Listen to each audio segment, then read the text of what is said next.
بسم الله الرحمن الرحیم. پروګرام نه خمن سره زم محمد فهیم او زم عرفان خان. پروګرام نن چې کوم موضوعات دي ټول مخ کې پاغه یو نظر تیرو او بیا غي نه پس به په هر یو موضوع باندې ځان له خبره کو.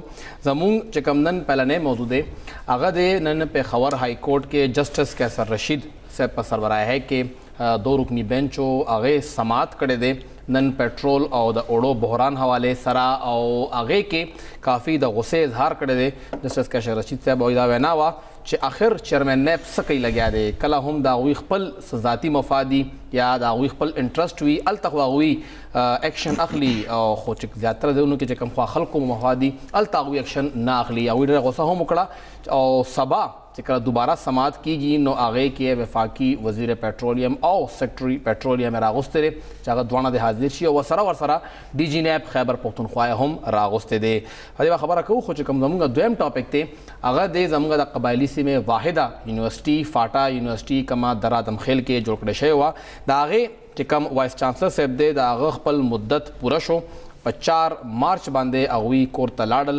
اغوی له توصیه ورنکړې شو چې اغوی لاړل نو پوره یونیورسيټي کې یو هم د وخت کې دستخط کول لپاره سايننګ اتھارټي چا سره هم نشته دی. دا غي د وجنه اوس پورې چې کوم دایزه ملازمین دي هي تقریبا د 2 میاشتې تنخواه ملو نشو درې میاشتې روان ده چې تنخواه نه ملو شوی اخوا سمره هم تعمیراتي کارو ولې چې یونیورسيټي او مخینه چې کوم درادم خیل کالج آی کې شروع کړی شوی و خپل بلډینګ وسره نو ځمکه هغوی واغسته خپل بلډینګ د لپاره تعمیر شروع شو نو هغه تعمیراتي کار هم د وخت کې ایثار دی ولې چې ټیکدار ته پیمنٹ نه کیږي لګیا دی. زموږ درېمه موضوع د ورلد هیلث ارګنایزیشن لخوا کوم یو لیټر لیکل شوی دی پنجاب حکومت ته او آی کې د پورا پاکستان خبره هم شوی ده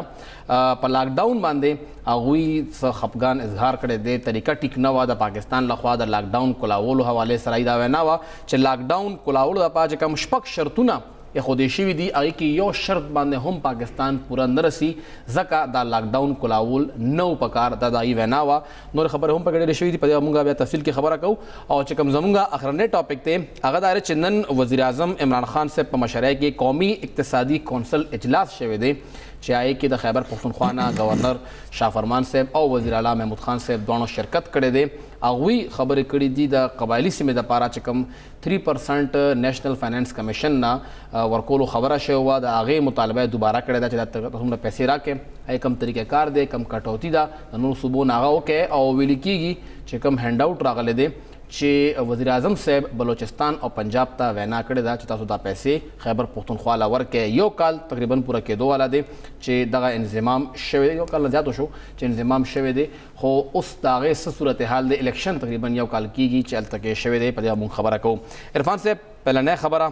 چې کوم نن سماعت شوی دی په پېښور های کورټ کې او کافي د غصې اظهار کړی دی جسټس کیسر رشید صاحب د هغوی وینا وه چې کله هم تاسو یو معامله غلی کول غواړئ سیټ تکول غواړئ نو کمیټي جوړه کړئ او هغې کې بیا خبره دباو شي هغه وخت کې چې کوم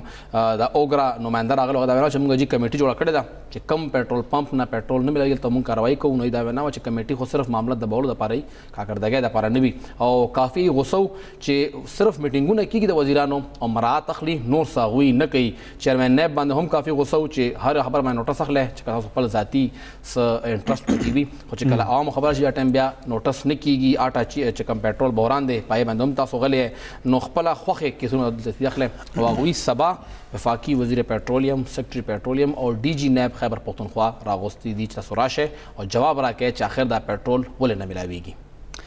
فهم صاحب یو چې کوم دغه کیس نوعیت دی هغې ته که موږ ګورو نو دا د عوامي مفاد دپاره دی موږ دا ویلی شو چې هغه اختیار د های کورټ سره نشته دی خو دا یو قسم له از خود نوټس دی چې کوم عوام د دغه مشکلاتو سره مخ دي یا د هغې نه تیریږي هغه کار چې هغه حکومتي ادارو له کول پکار دي چې کومې ادارې د دې دپاره جوړې شوي دي یعنې وزارت پټرولیم جوړ شوی دی دپاره دی چې د هغې کار دا دی دا به په ملک کې د دغه ترسیل پوره کولو د ذمهداري اوګرا د هغې څه کار دی څه مقصد دپاره جوړه شوې ده خلکو هغه خپل کارونه پرېښودي دي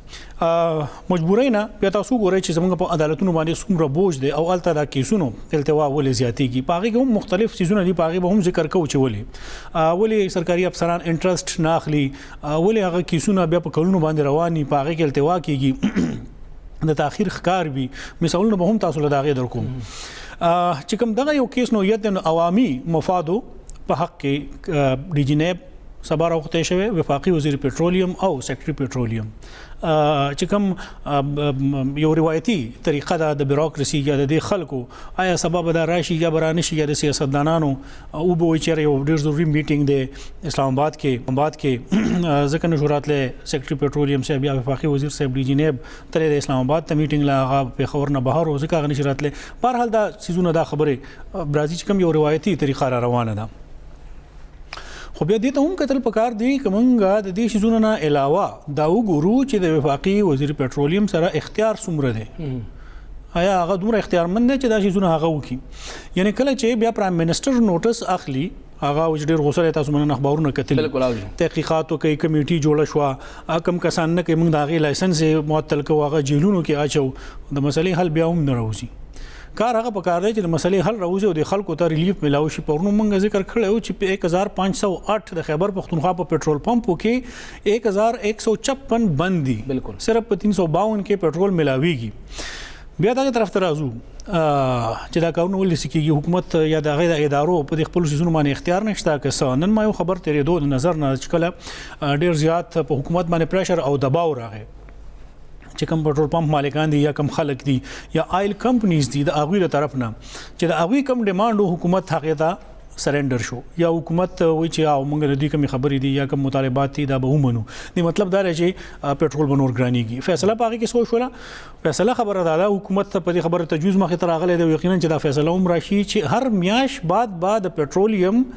قیمتونو کې کمی یا زیاتې راتلو میاش بعد بدا فیصله کېدا دا فیصله بوس 15 ورځې بعد کیږي یعنی دې خبره ده چې آیل کمپنی کم مالکان دي یا کم مافیا ده کم خلک دي نو هغه د حکومتي ماشينري نه زیات مضبوط دي یا هغه چې خپل مرزي کول غواړي نو هغه خبرې په حکومت باندې ومنلې هغه امپلیمنٹ کړي بیا حکومتي ماشينري یا وزارت پټرولیم یا داسې زونه چرته دي چې کم ذکر وشو چې دوی اوسه پورې سکول سو پورې چې بیا منګه د خبره کو د بیوروکراسي یا د پالیټیشنز چې هغه څومره انټرست اخلي جون 2019 یو کال پوره شو بالکل خیبر پختونخوا کې بجټ پیش کړی شو او فاینانس بل راغی بیا پاس کړی شو فیصله وشو چې موږ چونکه فاینانشل کرایسس دی موږ ته ډیر زیات زمونږ مالی اخراجات ډیر زیات دي او موږ دا کار کوو چې لګ ریفارمز راوړو چې دا خرچي موږ خپل کمی کو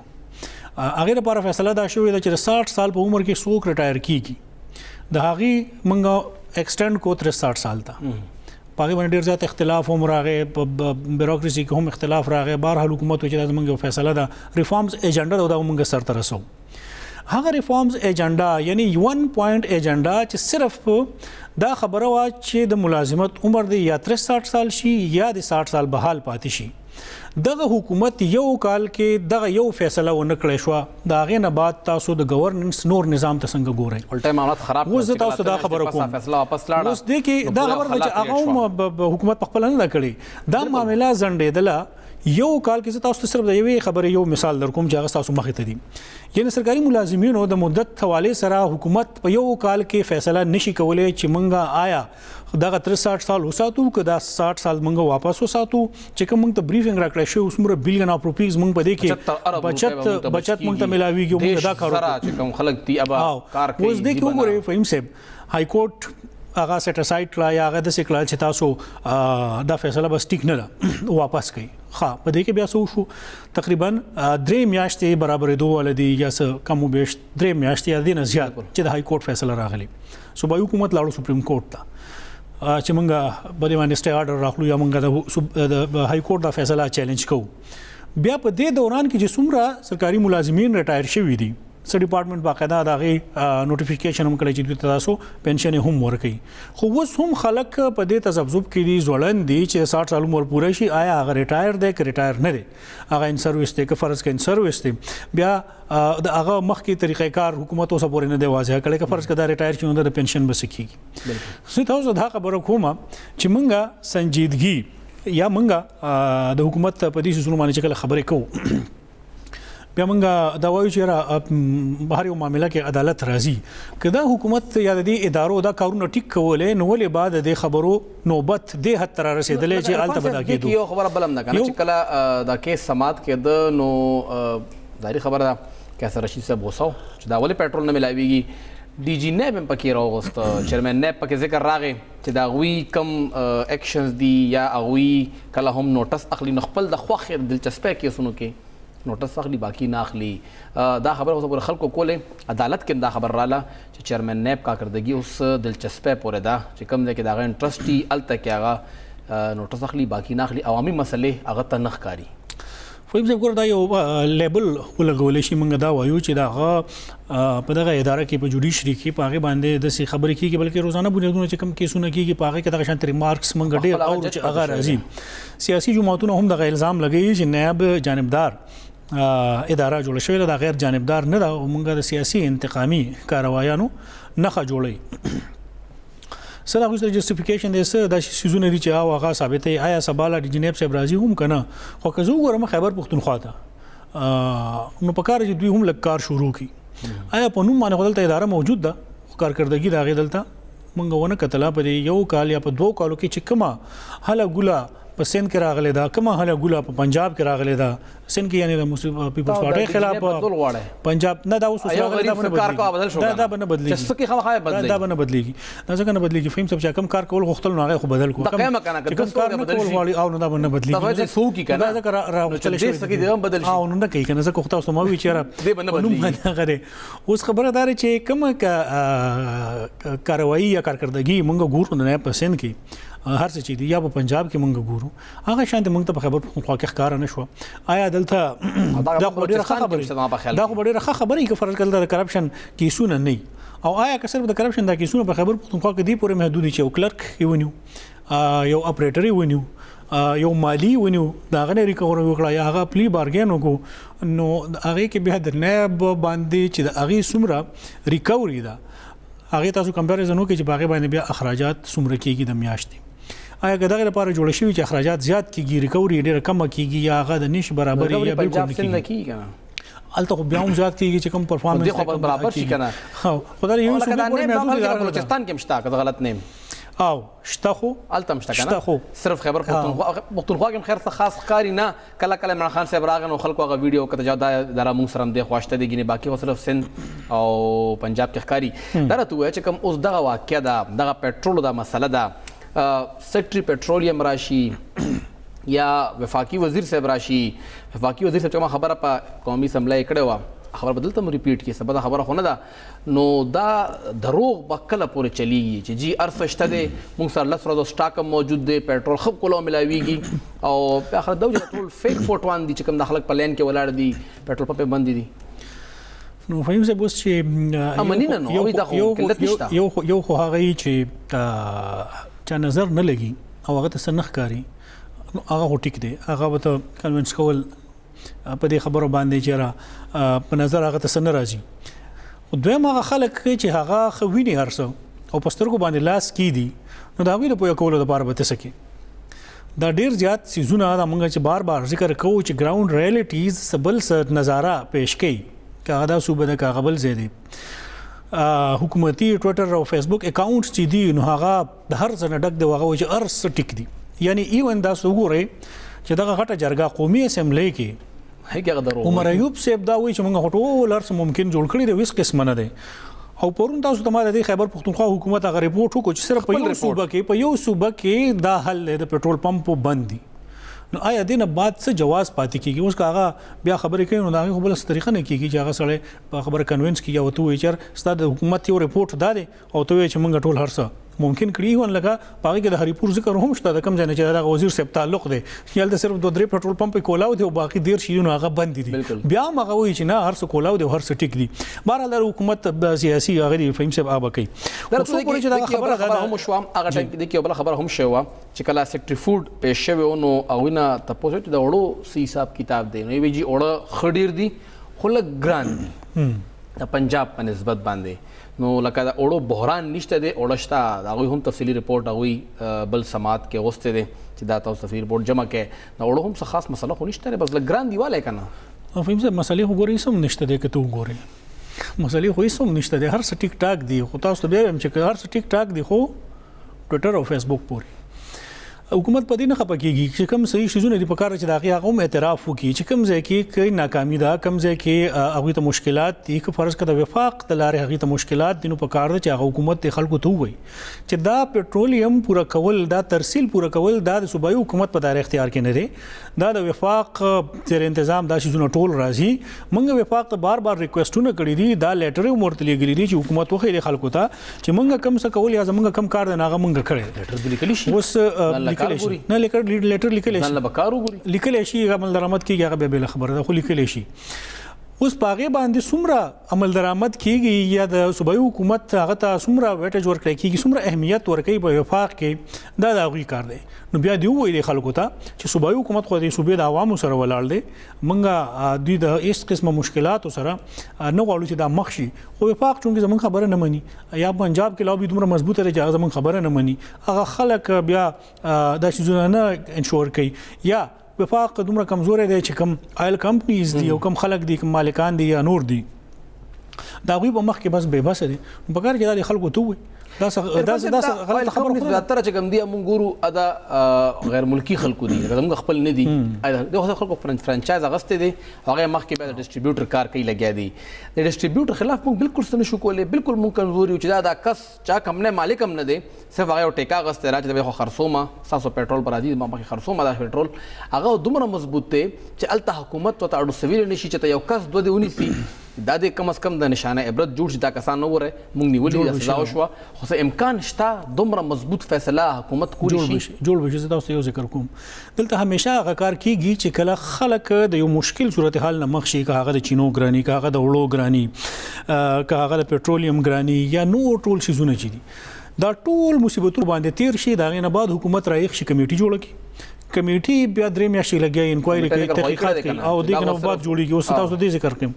دینه بعد کمیټي جوړ شي کمیټي بیا 2-3 میاشتې کې تحقیقات کوي هغه بیا فکس کوي چې دا کسان په دې کې مولوي سو تاسو دې لدا د سزا ورکړي دا خبره بیا بل کال ته واوړي یعنی تیر کال د چینو مسله دې کال ته راوړه نو په هغه ټایم کې دا خبره بل کال ته وړي نو بل کال کې دومره مسله راغلي چې دا غینه غزړې مسلې کیږي یعنی د چینو چې کم وخت کې مسله رااله چې 50 روپو نه دا قیمت ورسېدو 80 روپو ته 1.5 روپۍ یو کیلو په دې کې ګرانې راغې خلکو خو هغه ګران چیزونه واغستل چې ضرورت و د هر کور استعمالو خلکو دا ټول چیزونه نه تیر شو اوس کال بعد تا انکوایري وکړه کال بعد تا باغی خلک ملوث کو نه دا غوینه ریکوري وکړه هغه کسانوم بار ته لاړل نو هغه کمیټي دا هغه څه اهمیت پاتې باره کې هو جسټس کوم دا وایي چې صرف معاملہ د باوي نو دغه دا بنیادی د خبرې هغه کې چې کوم مهم غنم هغه ریمارکس کې یو دادی چې کمیټي هغه سیس د لپاره جوړیږي چې کله معاملہ ختم شي ځینې هغه خلکو ته سزا نشي ورکولای ځکه چې هغه د حکومتي مشنری نه خلک زیات طاقت ور دي یو یا دا هغه خلک دي زیات تر چې هغه په حکومتي مشنری کې ناس دي حکومت څه فیصله کوي نو هغه ته به انټرنل داغي سیاسي مجبوریان مخه تراشي ودرېږي یو دا خبره دویم چې کوم د خبره کوي وزیرانو صرف مراعات اخلي تنخواګانې اخلي نو زما په خیال چې کوم د موجوده سیټ اپ یا موږ د نظام ته ګورو نو په دې کې اکثریت هم دغه ته پاتې دي اکثریت مزو هم چې 99% اختیار نشته یو خان سے پاتې او خان سے غریب ځان له یوازې ان د لاین اف فایر یوازې کسب هغه سره چې کله اختیار نشته نو یقینا دا میټینګ خو به هم صرف کیږي دا غي به صرف تنخواګانې وړي کیږي دا غي به صرف ټي ای ډي وړي کیږي اسمبلی اجلاس به کیږي دا غي به ځان له پیسې ورکړي کیږي چې کله موږ دغه سټرنث ګورو 322 په قومي اسمبلی کې ناس خلک د میاشتې ستاد قومي خزانه نه په کروڑونو روپۍ اخلي یعنی چې کوم تنخواه د 2 لک 2.5 لک یا 3 لک او تاسو بیا دا ډیوایډ کې څومره جوړیږي عرفان صاحب تنخواګانې هم سوا کیږي په بخیر بیا ځان له پروګرام او بجټ روان دغه باندې وګورئ تنخواګانې یقینا چې خبره مقصد دا و چې د وزیرانو سره اختیار نشته چې کله اختیار وې نو بیا به فیصله سبل شانتي وي وزیرانو سره اختیار شته خو د پیسې اغستو اختیار دی غي سره ټي ای ډي اغستو اختیار دی بهرحال سبا ګورو چې کله اجلاس د سماعت کې د کیس نو هغه کې با وفاقي وزیر پټرولیم راضي یا نه سیکرټری پټرولیم راضي یا نه او ډي جی نیب به پیش کیږي یا نه که پیش شو یا پیش نشو تاسو به خبر لرو خبر ساتو خو دې وخت کې وړه شان دماغلو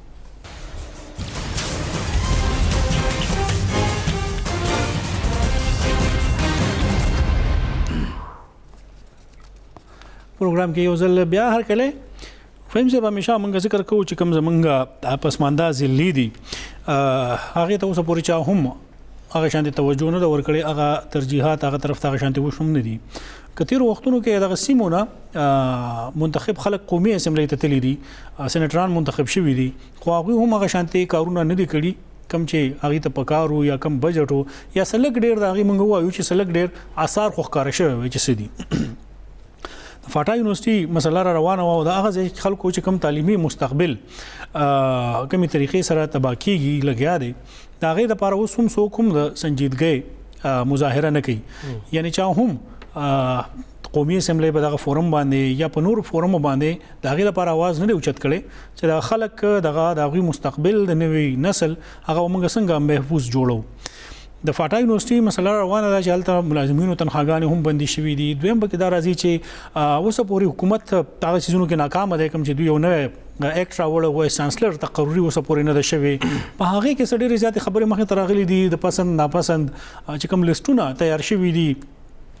چې څوک د چا افیلیشن نه طریق انصاف سره یا د هغې نه نو زیات خلک د هغه ریس نه بهر کړی شوي دي. بهرحال دغه یو الزامونه لګي په مختلفو یونیورسټیانو کې. خو دې یو مسله بل هم را روان ده چې د هایر ایجوکیشن کمیشن د طرف نه به کم سالانه 102 ارب روپۍ دوی ته ملاوېدې، نو هغه کم شوي دي 50 اربه یا یو کم 50 ارب روپو ته راغلي دي. یو خو دغه وجه خو کړي ټول یونیورسټیز ته چې به کم کېدو یو دغه ریزن خي. بیا د یونیورسټي سره خپل ریسورسز څه دي چې سټوډنټ نه فیسونه واخلي، د هغې په فیسونو کې اضافه وکړي، د هغې سره نور سورس اف انکم سره چې هغه دغه یونیورسټي اخراجات او دا شیزونه وچلي. ډیر زیات ریپورټونه دا راځي چې زیاتو یونیورسټیانو د خپل ضرورت نه زیات خلک برتي کړي دي، سټاف برتي کړي دي، غیر ضروري اخراجات زیات دي. مطلب چې چرته یو گاډي استعمالولي هلته 4 یا 15 استعماليږي. خو عرفان صاحب فاټا چې یونیورسټي دا کنه د کې خو یو دا زیاتې شوی و چې کله 2016 کې دا جوړېدا چې داسې علاقه جوړه شوه چې هغه فاټا کې هغه سره راتله هی نه د آدم خیل پیښور سره نږدې و، په نوم صرف دا فاټا کې راتله چې بارډر تاسو کراس کې نو د خوا متنو دی او خوا سره فاټا یونیورسټي وه، نو تقریبا لږ ډېر په پیښور کې هی دا جوړه شوې وه. خو بهرحال 2016 کې دا یونیورسټي جوړه کړې شوه او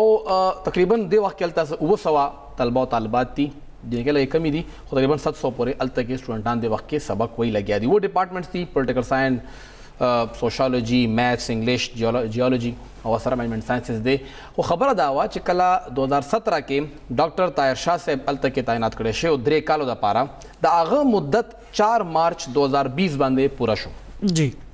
اوس بل کس تعینات کول دي یا هغه له ایکسټینشن ورکول دي، دغه چې کوم خپله سمري وه د توسیع دپاره هغه د 13 شپږو میاشتو نه لکه تلو نه مخکې سمري موف شوی وه او هغه هایر ایجوکیشن ډپارټمنټ موف کړی هم وه چې دله موږ ایکسټینشن ورکو، خو هغې باندې محکمه قانون اعتراضات کړي دي. بهرحال هغه ټیکنیکل اسپیکټس دي چې نوی ایکټ زموږ چې کوم د لوکل خیبر پښتونخوا ایکټ هغه سې هلته کې اوس نافذ عمل کول دي. د دوی چې کوم اپاینټمنټ شو هغه فیډرل مخکې کړو، خو چې کوم مین مسله د هغه دا چې دلته کې یو کس هم سایننګ اتھارټي نشته دی، دا صرف وایس چانسلر سره دغه سایننګ اتھارټي وه. د وخت کې ډاکټر عدیل رحیم صاحب موږ سره ټلیفون لارې موجود دی. تاسو د وخت کې ترجمان یې د فاټا یونیورسټۍ د کوم میډیا ونګ دی او د هغې انچارج یې. تاسو ته پروګرام کې کوي ډاکټر صاحب؟ وعلیکم السلام. ډاکټر صاحب دا راته ووایې چې انتظامی عہده خالی ده، خو موږ یو سایډ ته ایږدو چې کومې مسلې مخې ته راغلي دي، څومره سټاف ته د وخت کې فاټا یونیورسټۍ کې او د هغوی تنخواګانې کله نه ایساري دي؟ ورکوټ اختر څنګه تیر شو، روجه څنګه تیره شوه؟ سر دا ډېر سخت تکلیف کې وخت تیر شوی دی. 77 سټاف ممبر دي موږ سره چې کوم کې 25 فیکلټي ممبرز دي او نور BPS 2 نه والے BPS 16 پورې لوور سټاف دی. جی او موږ ته دا 3rd منث سٹارټ دی چې سیلری نه ملاو شوی، اپریل سے دیم نہیں ملاو، مئی سے دیم نہیں ملاو او جون هم دا سٹارټ دی، جون هم اوس پورې پینډینګ دی. دی په کیس کې موږ سیکریټری صاحب سره ریکویسټ کتلیو، موږ چې کوم دی خپل سونه چې موږ ټرای کول شو چې لکه ریکویسټ او ډیر پورم او ډیر باغې سره نه موږ چرته احتجاج کړی دی، نه موږ چرته ادا سي هغه کړي چې کوم باندې زموږ نشته یا باندې ولې چې ډیر کوالیفاید ډیر کمپټنټ میرټ باندې فیکلټي هایر شوی دا، ډیر په میرټ باندې هایر شوی دی. اوس وایس چانسلر ټینیور ایکسپایر شوی دی په 4 مارچ ډیو ټو امپلیمنټیشن اف ماډل ایکټ کیپ یونیورسيټي والا. ادروایز هغه ټینیور 3+2 3 years خپل ټینیور او 2 years on the basis of satisfactory performance extension کې دی شو هغه دا خود کله لاست ایئر دی ټین اوور کمپلیټ شو 3 years نو ایکسټینشن لا کیس لاړو نو کې هغه 1 year ایکسټینشن ورکو چې 1 year ایکسټینشن شي یا چې کوم دی کموډل ایکټ اپلای شو نو دیو چې کوم دی هی ویل گو هوم هغه موږ ته موډل ایکټ اپلای شو 4 مارچ باندې 4 مارچ نه پس وی سی صاحب نه چرتا سیل دی ساين کړی دي نه چرته کنسټرکشن د پروجیکټ ته چیک ساين کړی دي نه چرته بسونو پټرول ساين کړی دي نه چرته چې کوم سرکاري گاډي ته سټاف استعمالي هغه ساين کړی دي ارسا سټاند سټیل دی ډاکټر صاحب دا راته وایي چې کوم الته کې تعمیراتي کار روان دی چې خپل بلډینګ خو یونیورسيټي سره نو هغه څه صورتحال دی سر تعمیراتی کار 7 سٹیجز کې پیکیجز کې ټینډر شوی وي او هغه مونږ ته دسمبر 2020 کې هغه شابي هینډ اوور کولا صحیح خو ډیو ټو دیس ډیلی ان دا سوته وی لاک ډاون شو او ډیلی ان ایکسټینشن اف وایس چانسلر ټینیور یا نیو اپاینټمنٹ اف وایس چانسلر ایون هغه دوړه ونشوي نو هغه شي څه کې دی چې نیکسٹ ایئر جون 2021 نم مخکې لاړ جی ډاکټر عادل صاحب تاسو وایي چې موږ سیکرټري هایر ایجوکیشن سره هم په دې معاملې کې ملاو شو یو نو دا غیر ریسپانس سو هغه تاسو جواب درکو هغه ریسپانس دا و چې لکه تاسو تیر لیسی کوم دا جنوین شو دا او تاسو کلاسز آنلاین آئے لګیا تاسو ارچ یونیورسيټي اکټیویټیز کوي لګیا لوور سټاف هم ډیلی بیس باندې اټینډنس کوي ایون لاک ډاون ډیز کیا یو رسم چټي نه کړل یو رسم کلاس نه مشوي او 710 سټوډنټ مونږ فیسیلیټیټ کوو لګیا نو تاسو سیل جنوین شو دا مونږ کوو وی ویل لک انټو اټ ستاسو اخیری ملاقات یا د خبرې اترې د کنورسیشن دا د سیکرټری صاحب سره کله شو میاشو شو دوه شوي 8 جون باندې شوی سر درې شوي تقریبا دا ډاکټر صاحب وایي چې دا مسله خو ظاهري خبره ده انتظامی سایډ ته ده آیا د پوره یونیورسيټي کې بل څوک داسې نو چې هغه سره سايننګ اتھارټي وي سر ډین یا الته رجسټرار سر دا څه دی چې زموږ یونیورسيټي ریګولیشنز کې چې کم ټریجري او وایس چانسلر دا جوائنټلی چیک ساين کوي اني پیمنٹ ایدر هغه سیلی دا ایدر هغه پی او ال دی ایدر هغه نوټ ایکسپنسز دی صحیح ټریجر ساين کولی چې هغه ساين کړی هم دی سیلیزم ریډي کړی دی خو وایس چانسلر ټینو ختم ونه هغه ساين نه کول صحیح هغه ولنه شم کولای یا خو نو وایس چانسلر راځي هغه به کوي یا چې کم دی بل چاله کې دي چارج ورکی نو وی ډونټ هاف رجسٹر وی ډونټ هاف ا ډین we don't have any full time that even treasurer Mr. senior mostly مونږ کو سره ریګولر سټاف چې کوم دی اسسټنټ پروفیسر پورې دی 19 او یونیورسيټي ریګولیشنز کې دا دی چې کم از کم اسټیټ پروفیسر چې هغه ته ایکټینګ ډین چارج ملاوي دی چې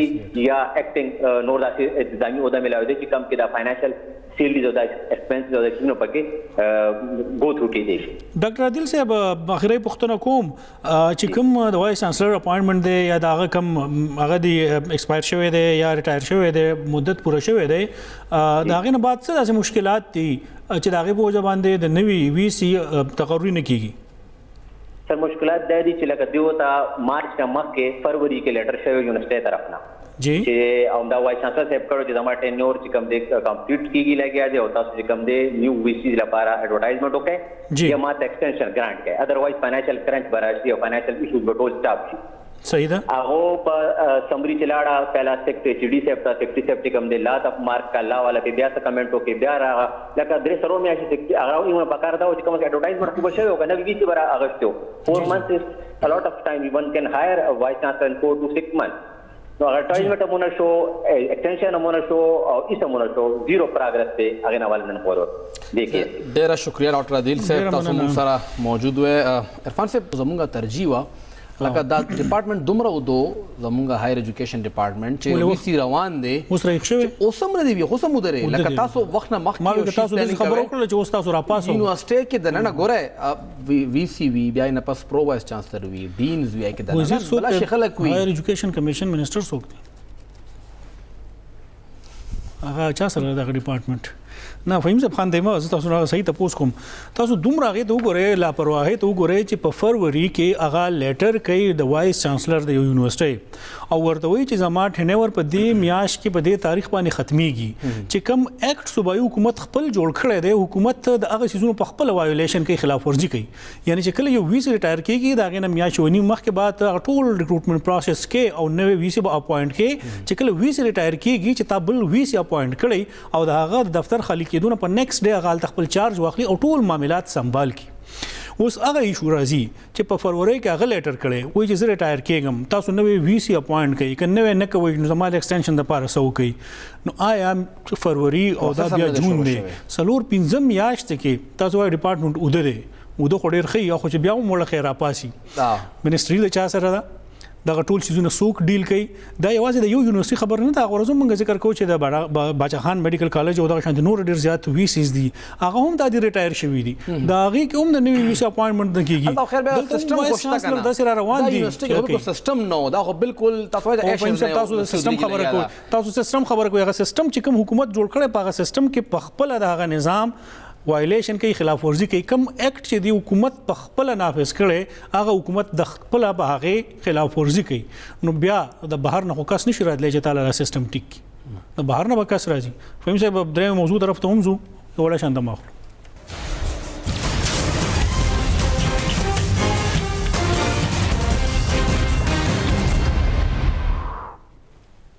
تاسو په پروګرام کې یو ځل بیا هر کله وایو او اوس به مو خبره کوو د کرونا حواله سره عالمی اداره صحت یو خط لیکل دی عرفان صاحب پنجاب حکومت ته وی زیاتره فوکس همل ترې او تقریبا پاکستان 55% آبادی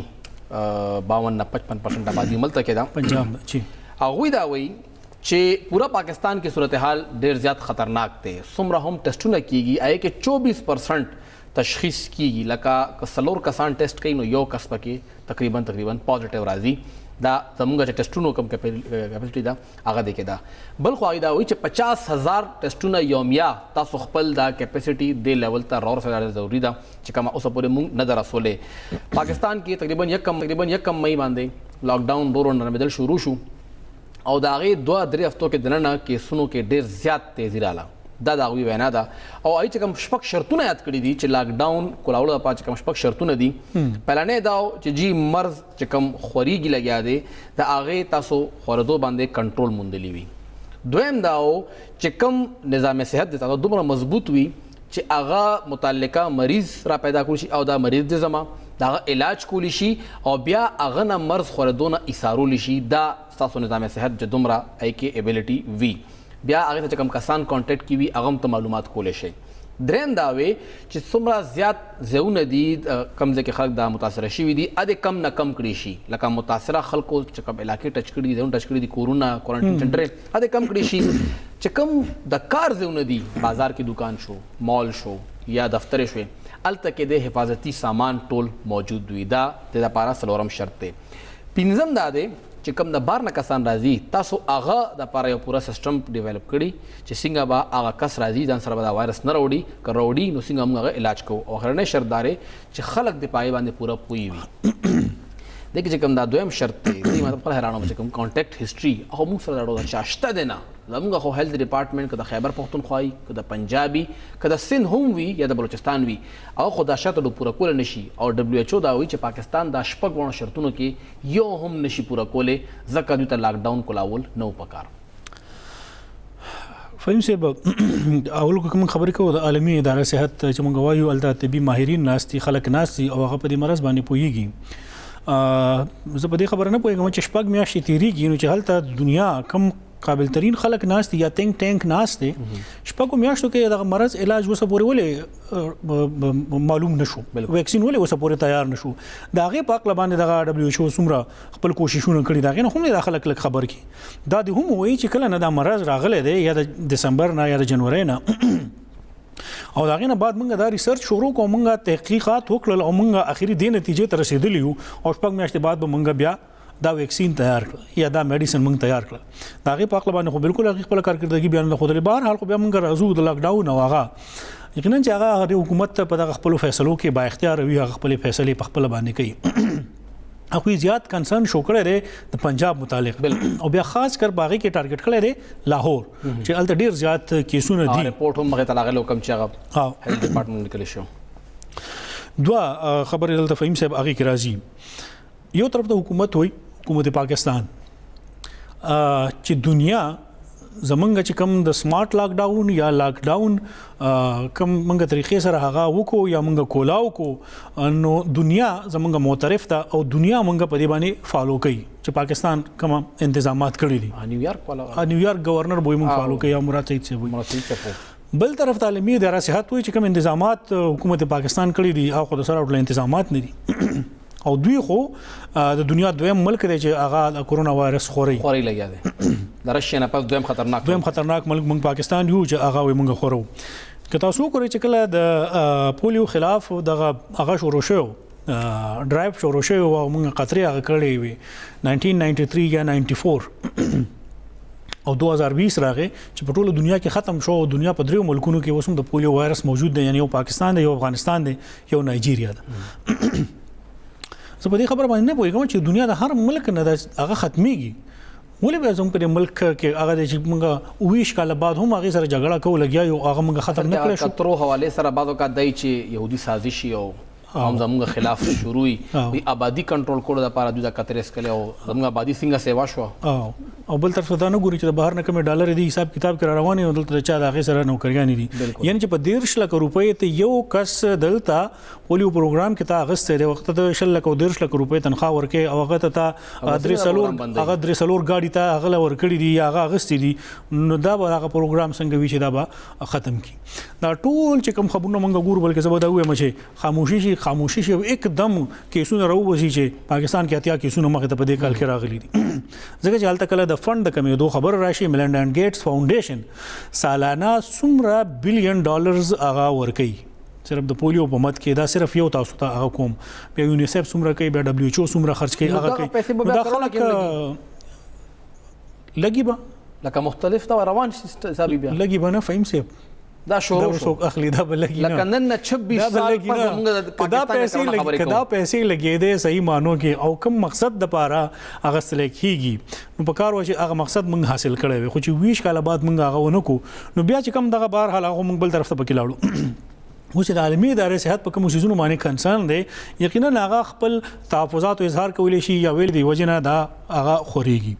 حکومت هغه چې موږ په خپل فیصلو کې اختیار موږ کله دبليو ایچ او کوم ګایډ لاینز دي یا کوم شیزونه موږ ته مخې تک دي پاغه باندې موږ عمل درآمد کوو. زموږ معاشي حالت د سینې ده موږ ډېر زیات وخت پورې نشو سروایو کولای موږ ډېر زیات د نورو مشکلاتو سره مخ شو. بهرحال حکومت یو دا خپل پوینټ دی دوانه په دغه شیزونو کې ګیرو تو شروع د ورځې نه چې صحیح خبرو کو یا مارچ یا اپریل شو فهم صاحب د دبليو ایچ او نه منم زه خپل یو باډي ام خیبر پختونخوا حکومت ته پنجاب دی سند دی خپل یو باډي دا دبليو ایچ او نه مني ریسرچ د پاره زره دبليو ایچ او ریسرچ وینګ باندې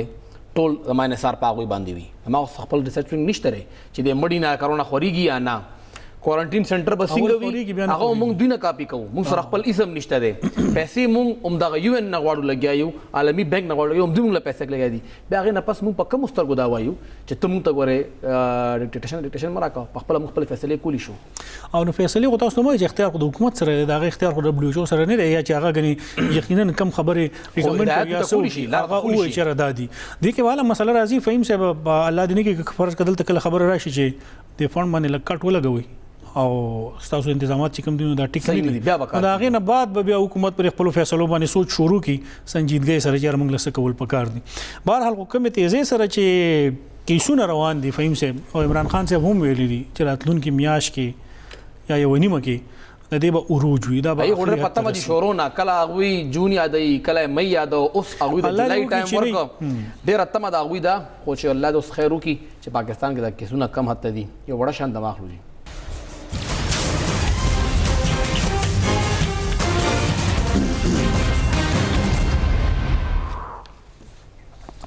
پروګرام کې یو ځل بیا هر کله پرایم منسٹر عمران خان صاحب په مشرۍ کې نن د قومي اقتصادي کونسل اجلاس شو چې پاغه کې د خیبر پختونخوا وزیر اعلی محمود خان صاحب او گورنر شاه فرمان صاحب هم شرکت کړو. گورنر صاحب او وزیر اعلی صاحب واضح تور باندې دغه پیغام ورکو وفاق ته چې کوم قبایلی سیمې دي او د قومي مالیاتي کمیشن ایوارډ 3% کوم واده موږ سره شوی و د قبایلی سیمو لپاره نو نورې صوبې دي هم موږ له هغه خپل حصہ راکې چې د قبایلی ضلعو د ترقۍ دپاره هغه موږ د هغې د پرمختګ دپاره دغه پیسې استعمال کو. 3 صوبې یعنې بلوچستان، سندھ او پنجاب په دې باندې خاموشي اختیار کړې ده. پکار ده چې وفاق د هم په دې کې خپل کردار ادا کړي. فهیم صاحب وفاق به څنګه کردار ادا کوي په دې باندې خبرې کوو، خو د وزیر اعلی د اطلاعات او مشیر اجمل وزیر صاحب 13 هفته میډیا سره خبرې اترې کړې دي. هم دې حوالې سره هغه اورو چې اجمل وزیر صاحب څه ویلي. سال 2019-20 کے صوبائی ترقیاتی بجٹ کا جو تخمینہ تھا وہ 108 ارب روپے تھا، جس میں اب تک جو ہمیں 78 ارب روپے وصول ہوئے ہیں. کیونکہ کرونا کی وجہ سے محاصل جو ہے پچھلے آپ دیکھ رہے ہیں محاصل کم ہوئے ہیں، اور اس طرح ضلعی ترقیاتی بجٹ کے مد میں 3 ارب روپے ریلیز ہوئے ہیں، جن میں سے 2.5 ارب روپے خرچ ہو چکے ہیں، جو کہ 77% بنتا ہے جو خرچ ہوئے ہیں. ضم شدہ اضلاع کے ADP میں وصول شدہ جو فنڈز ہے اس کا 71% استعمال ہو چکا ہے. AIP کی مد میں وصول شدہ رقم کا 67 یعنی 67% جو ہے وہ خرچ ہو چکا ہے. ان تمام ترقیاتی کاموں میں اب تک 110 ارب روپے جاری ہوئے ہیں، جن میں سے 84 ارب روپے خرچ ہو چکے. فهیم صاحب بریک اپ یا چې څومره خرچ شوي دي او څومره دي هغه اجمل وزیر صاحب وویل. هغه چې کومه لوبه وکړه خیال هم ورته چې شروع کې کله پیسې وې نو 108 ارب کې 84 ارب جاری شوې. بیا هغې نه پس چې د قبایلي خبر راغله د ځان غلی کړ. هغه ځای کې د فګر ورنه که صرف پرسنټیج ته راغی چې 67% خرچ شوی دی، 71% خرچ شوی دی. تاسو سره به فګر موجود هم فهیم صاحب دې خبره کوم 110 ارب کې 84 اوزي همدغه 26-27 ارب روپۍ راځي فاټا دپاره که نه قبایل دپاره. قبایلي ضلعو کې هغه موږ تېر ځل هم ویلو چې څومره حکومت خرچ کړي دي او څومره هغه کوي، یا بهرحال څومره د وفاق نه میلاویږي. خو دې وخت کې چې کوم ننني اجلاس موږ خبره کوو نو د حکومت یو ښه موقف مخې ته راغلی دی. یا هغوی وفاق ته یو خبرداری ورکړی دی چې موږ ته هغه پیسې راکوي. کرام نه کړی نو خیر دی. زه اوس درته یو خبره کوم. یو چې کوم د NFC ډیمانډ کوي 3% چې موږ سره واده شوی وه، دا خبر راغله چې پکې سند او بلوچستان او پنجاب او وفاق د خپلې سینه موږ سره هغه 3% راکړي. دا صوبایي حکومت خپل یو کیس تیار کړی دی چې موږ به دا کوو. سوال دا دی چې کله په 83 ارب روپو کې تا خپل حصہ پوره نه ملاویږي نو د هغې نه علاوه اضافي به تا ته 3% څنګه ملاویږي. د نیشنل فاینانس کمیشن د حکومت د ټولو نه غټه یو ناکامي د وفاقي حکومت دا ده چې په دې کې د نوي قومي مالیاتي کمیشن ایوارډ اوس پورې نه دی شوی. کوم چې لسم قومي مالیاتي کمیشن ایوارډ هغه ریزاین ورکړو نو اتوماتیکلی هغه شیز ختم شو. بیا به کله کېږي چې نه کېږي نو بیا چې زمونږ کومه په 2010 کې یعنی د پیپلز پارټۍ په دور کې اخري اتمه قومي مالیاتي کمیشن ایوارډ شوی دی هغه به کنټینیو ساتي، ځکه چې پرایم منسټر به ولیږي سمري صدر صاحب ته بیا هغه د اختیار د هغه منظوري وکړي. خو هغې موږ ته ډېر زیات نقصان دی، ځکه چې کله مردم شماري شوی د هغې نه بعد زمونږ آبادۍ کې اضافه شوي قبایلي ضلعې موږ سره شاملې شوي دي. 2% منګه د آبادۍ په هغې باندې د هغې تناسب د هغه تقسیم کوو. یقینا چې زمونږ کله آبادي کې اضافه وشوه موږ د هغه څیزونو نه اوس هم محرومه یو. دغه 3% خبره په هغې خبره موږ کوو. جمهوریت چې ځان ته چیمپئن وایي پیپلز پارټي هغه دا خبرې کوي چې په قبایلي ضلعو کې سهولیات نشته، هغه خلک ځپلی شوي ساتلی شوي دي. هلته صوبایي حکومتونو کار نه دی کړی، یا چې تېر حکومتونه راغلي وو هغې هېڅ کار ټک کار نه دی کړی. په کار چې حکومت د هغه طرف ته توجه ورکړي، 3G 4G سروس دی هغه دغه طرف ته بحال شي. نو دغه پیپلز پارټي چې کله د احساسي محرومۍ خبره کوي د قبایلي ضلعو، هغه پیپلز پارټي یا د هغې سند حکومت بیا خپل حصې نه پیسې نه ورکوي چې دغه خلکو ژوند دې پېښه شي. دا ټول سیاسي لوبې دي. فهیم صاحب کومه ډېر زیات وایي چې هغه خیرخوا بالکل نه دی. پیپلز پارټۍ لخوا خبره دا ده ولې پیسې خو خبره دا ده چې د حکومت ذمهداري دا جوړېږي چې هغې د اوسه پورې د قومي مالیاتي کمیشن ایوارډ اعلان نه دی کړی. چې کله دغه نه کېږي او ښکاري هم نه چې په دې جون کې وشي نو دغه د حکومت ټول نه غټه ناکامي ده. پیپلز پارټي لیټ سپوز نن منیم زه دوی له پیسې ورکوم نه مني. مانه سپوز یو کوي مني ښه. څنګه چې دا سپوز چې تا خبرې شوي دلته دا خبرې ما ته ښکاري دا به شوي هم وي اجلاس کې او صرف هینډ آوټ کړي شوي دي شوي وي ما ته خو ډېره ګرانه ښکاري دا شوي وي خان صاحب ته به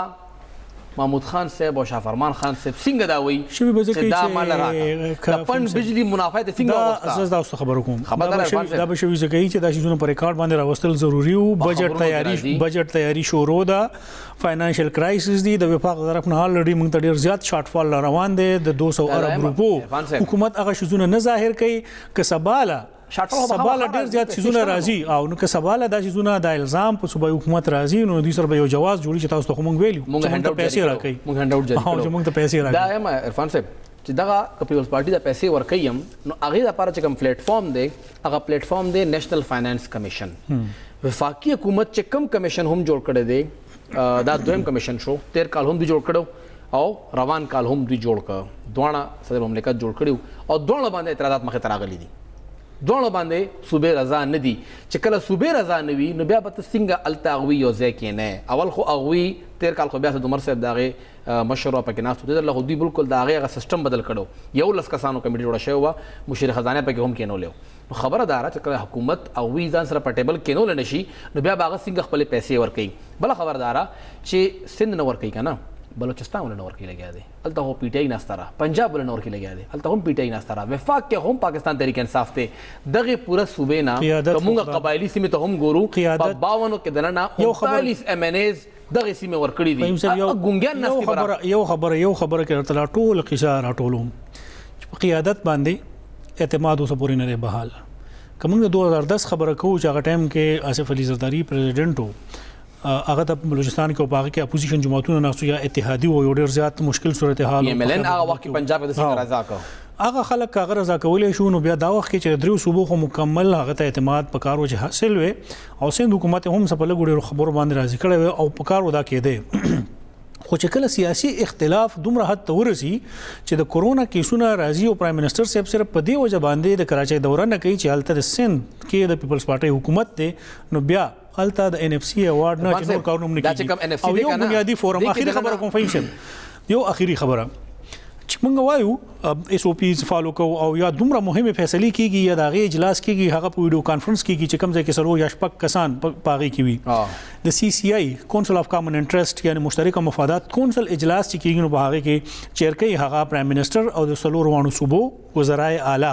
یعنی باغی کې دومره غاڼه هم نه جوړیږي چې څوک دا وایي چې په دې کې اس او پیز د فالو شي چې کله د وفاقي کابینه د سلويختو 500 کسانو باندې اجلاس کیږي د کورونا په صورتحال کې نو په دغه هنګامي صورتحال کې د 15 کسانو د سی سی آی میټینګ او دغه یو فورم دی چې باغی کې منګه صوبایي حقوق ډیر په سختۍ سره غوښتل شو عرفان صاحب خبردار او دغه سی سی آی میټینګ یو مثال در کوم چې په تیر حکومت کې کله دغه میټینګ کېدو او د بجلی د منافع خبر راغلی و او وفاق د خیبر پختونخوا سره نه اګری کېدو یعنی 4 ارب روپے سالانه د بجلی خالص منافع پولیس خټک سے بوختل چې د منګه 13 ارب روپو ته ورسو او وفاق نه اګری کېدو پولیس خټک سے د هغه میټینګ نه پاسې دلو بایکاټ کړه او راغوته اوس هغه شان حکومت چې زدا خبرو کوم ګور عرفان صاحب خبردار تاسو ان اف سی خبره کوي لګي هغه کې دا وی چې هر صوبه سور کوي او س اخلي صرف د یو لاس نه پلک نه خيږي تاسو خبرو کوي چې 82% آبادی باندې لري